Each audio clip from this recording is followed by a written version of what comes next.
اعوذ باللہ من الشیطان الرجیم بسم اللہ الرحمن الرحیم۔ دینی مجالس کے آداب۔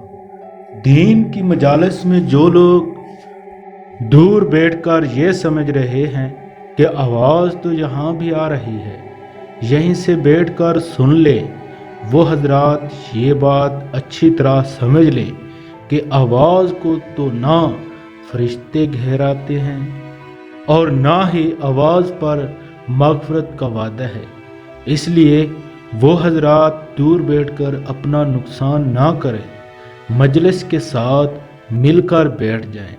ہمارے دور میں دین کی خدمت کرنے والے پوری دنیا میں پھیلی ہوئی بڑی بڑی 4 جماعتیں ہیں۔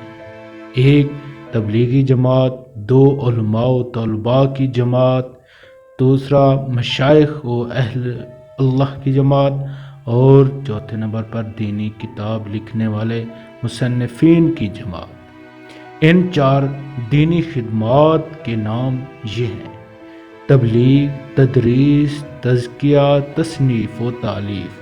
ان 4 ناموں کے شروع میں تا ہے جو ان 4 میں اتحاد کا اشارہ کرتا ہے۔